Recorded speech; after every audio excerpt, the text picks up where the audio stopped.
Здравейте! В това видео ще ви покажа как можете да започнете работа като дървар в LightRP и как точно се използва Java. Първо ще трябва да вземете вашият автомобил и да отидете на този маркер, който ще ви покажа в момента. Можете да си го маркирате и да се запътите натам.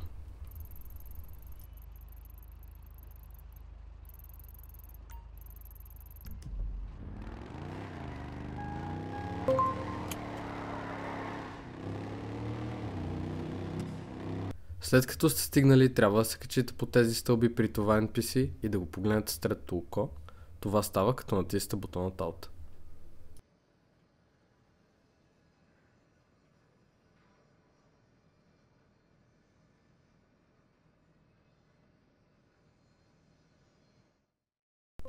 Както виждате, това ни спамва в този камион и с него трябва да отидем малко по-надолу в гората, където реално са дърветата. Сега трябва да слезем от камиона и да отидем до някое дърво. След като си избрахме дърво, отново трябва да го погледнем с окото и да го натиснем.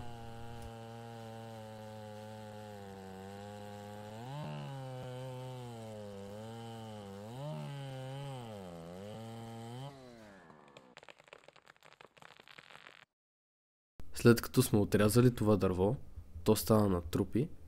Сега трябва да отидем до камиона, за да вземем контролера, който е закачен за ремаркето, за да можем да управляваме щипката и да натоварим трупите. Също така всички контроли можете да ги видите горе в ляво. Ще ги има и преведени, ще се покажат на екрана.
Сега, след като събрахме определено количество дърва, сега ще ги занесем на преработка.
След като пуснахме всички трупи по лентата, отиваме от другата страна, където те ще се появят под формата на палета и ние ще трябва да ги вземем и да ги качим на камиона отново с щипката.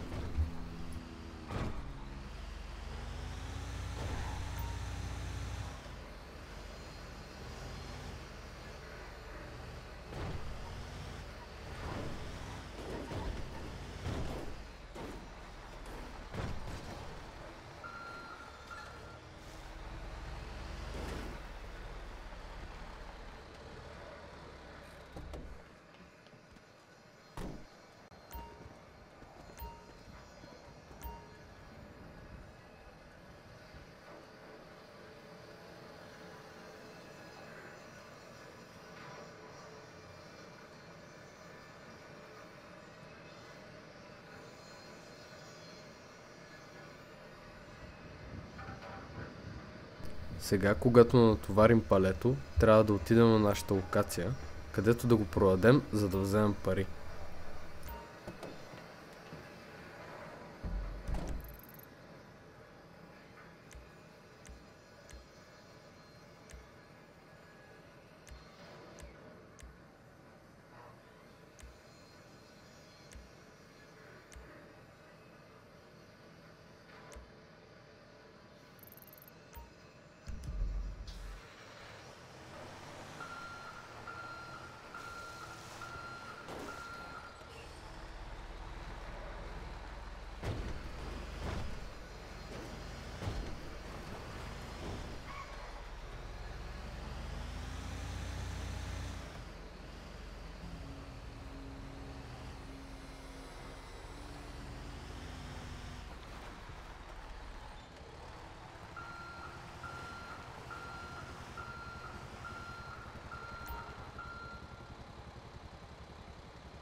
След като продадохме палето, трябва да се върнем до фабриката, за да си вземем парите.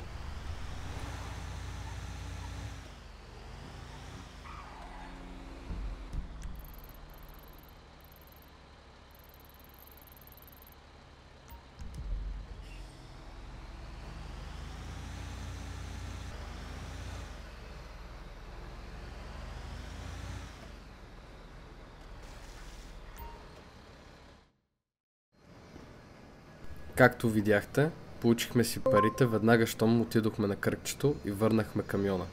Искам да подчертая, че ако искате да правите повече пари, е желателно да пълните цялото ремарке с дърва и да ги обработвате. Също така, ако искате да продължите работата си, просто можете да натиснете Start Job отново и да продължите. А ако не, може да натиснете горе в ляво номер 1, където ще си върнете първоначалните дрехи.